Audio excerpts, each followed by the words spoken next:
Hey everybody, it's Master Gallengeist here, bringing you my review of the book The Shadow of the Gods by John Gwynne? Gwynne? I'm sorry if I'm mispronouncing it. Now granted, this cover looks fucking awesome with a giant dragon and like a warrior just standing there. We don't really have that happen here. I mean, not like that epic kind of battle, but let's read the back first. When the gods fought, it was a battle so savage they destroyed themselves, leaving nothing but their bones and the broken land of Vigrid in their wake. Now, as whispers of war echo over the fjords and across the plains, fate follows in the footsteps of three warriors, a huntress on a perilous quest, a noblewoman pursuing battle fame, and a thrall seeking retribution among the mercenaries known as the Bloodsworn. All three will change the course of the world as it once more falls under the shadow of the gods. Now, this is broken into, of course, those three warriors. Orca, who's pretty much like Clint Eastwood from Unforgiven, tracking her kidnapped child. Elvar, who is the noblewoman seeking her battle fame in the Battlegrim. And Varg, who is attempting to figure out who killed his sister and needs a satyr witch or a Galderman who is into the arcane arts to tell him that, and decides to attempt to get into the Bloodsworn because they have a satyr witch there, and he needs to kind of get in there, and they kind of start letting him in because of that. Now, I thought that this book was okay. I know that there's two other books, but it's not like the worst book that I've read. There's certain ones that are edgy as shit, or just the pacing or plot or everything is just kind of all over the place. That isn't this. I don't think this is a horrible book. I think it would have been better if it had probably focused on one character. That's my kind of thing. Like, whenever I'd be getting into, like, Orca's kind of character and her quest to find her son and everything, then it would shift over to, like, Elvar or Varg for a little bit, and then just kind of leave her hanging on the back end.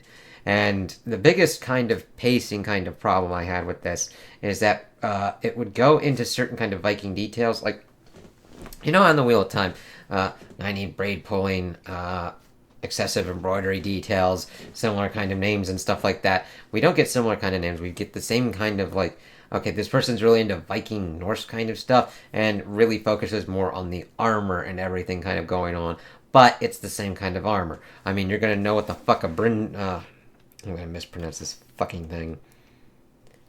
Like, what, Brinja is, a coat of mail, like, CX, like, battle belts, fucking shields and shit, nail binding, all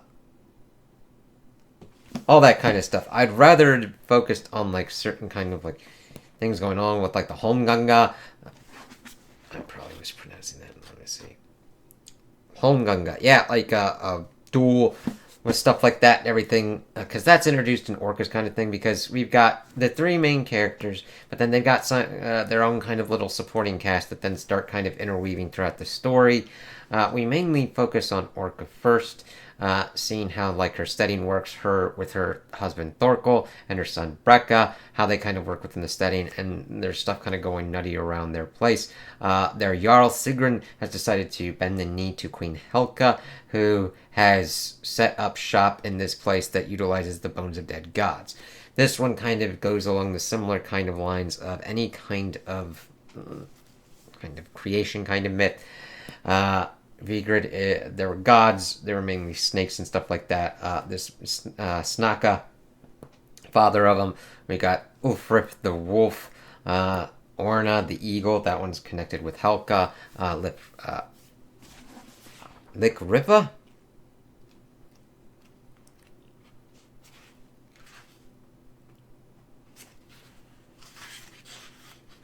That's the dragon.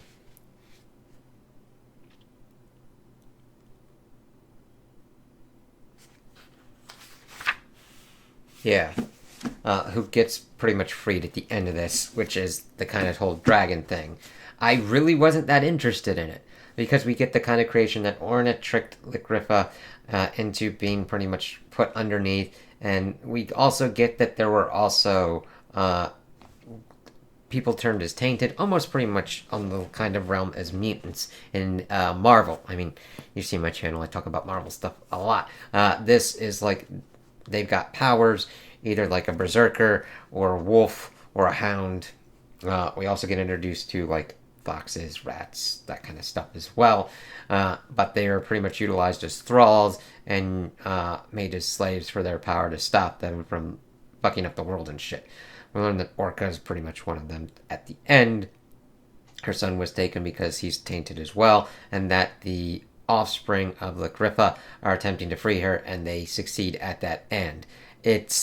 I know it sounds like I'm jumping completely to the end for this stuff, but a lot of the stuff that happens is just kind of padding to me to get us to go longer for this, because it's like 478 pages, and I think it could have been condensed and kind of done better pacing wise, because we got Orca dealing with her kind of supporting characters of Mord and Lif as they're attempting to escape from Sigrun, as she's trying to pretty much figure out who would have taken her son, and fucks up with the Jarl and's like, fuck you. And the thing is, she had a thrall from Queen Helka who was, I think, a wolf tainted. And Guthvar, kind of like her nephew? Yeah. Just a sniveling little son of a bitch. Let me see here.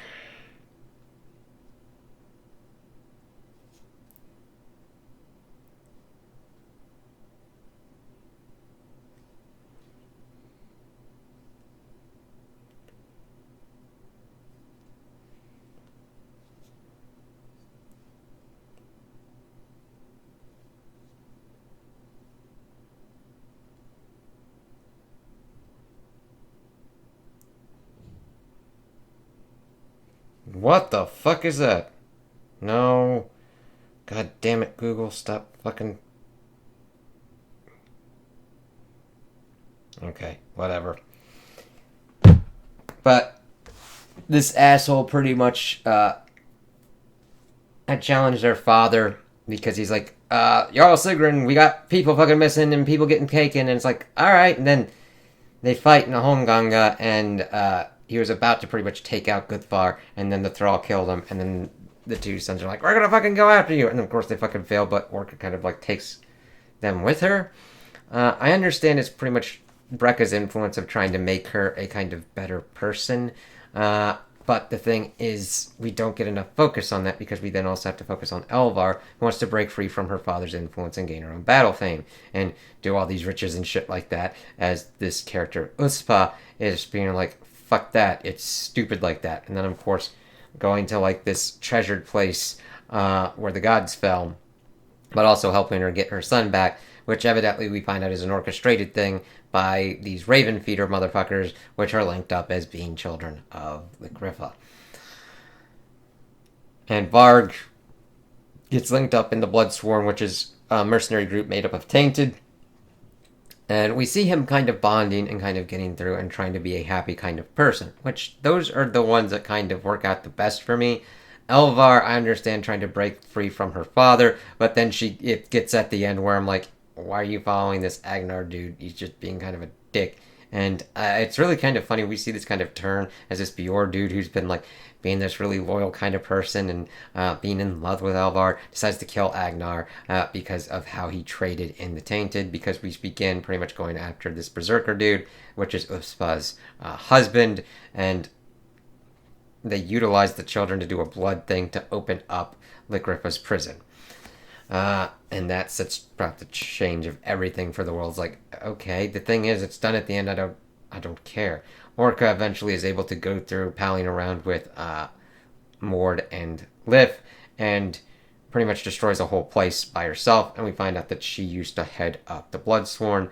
Glornir is the leader at the moment, and was evidently Orca went with his brother. His wife has been taken by Skulk, who is the Golderman of Queen Helka, and is attempting to do something. Varg working out with the Bloodsworn. It's really kind of weird, because I'm saying these things, and they should be interesting, but in reading it in its execution, it just really isn't. It's really kind of strange where I can look at this and say that, like, I mean, this isn't, like, a small book, but I think it could have been condensed better and made more interesting for stuff, because I'm going through and I'm like, I'm going, alright, I really don't care that much about this. And it's mainly like certain kind of extraneous kind of details, mainly trying to hit what is going on with the Viking kind of stuff. And you can kind of tell, at least in how, well, not tell, in how I was reading it, it more made sense to me that this is what the author wanted to focus on detail-wise to bring their world to view. It is not the details that I usually look for in a story. It doesn't really draw me in.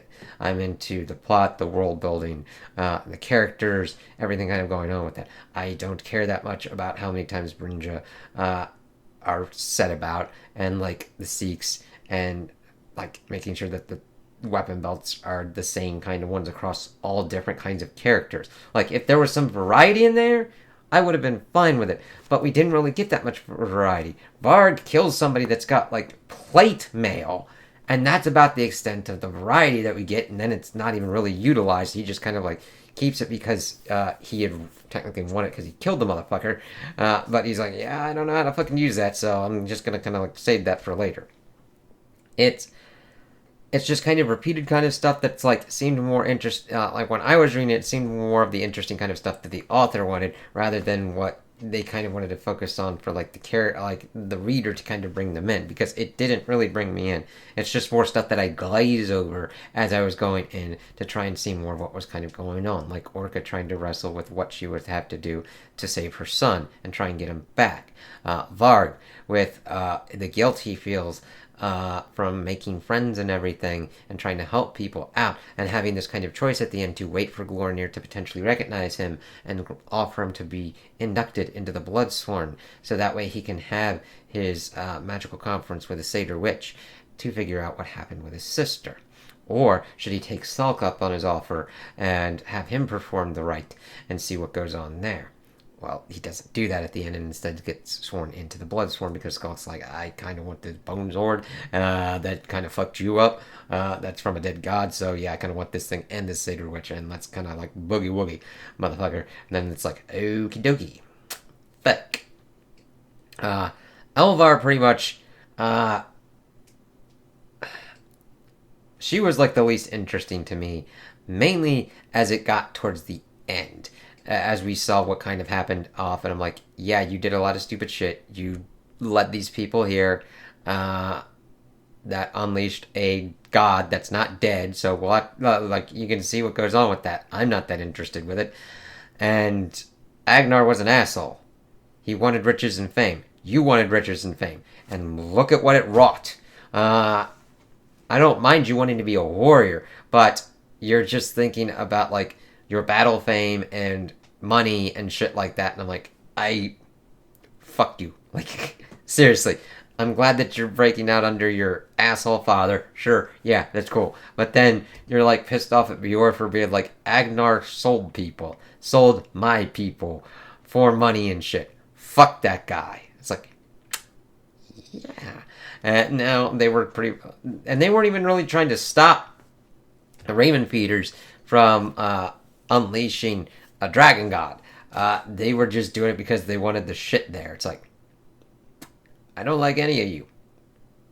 Now, that's on me. If you liked this and went through this as like, yeah, this is really awesome, heavy hitting, I understand that. That's cool. That's awesome.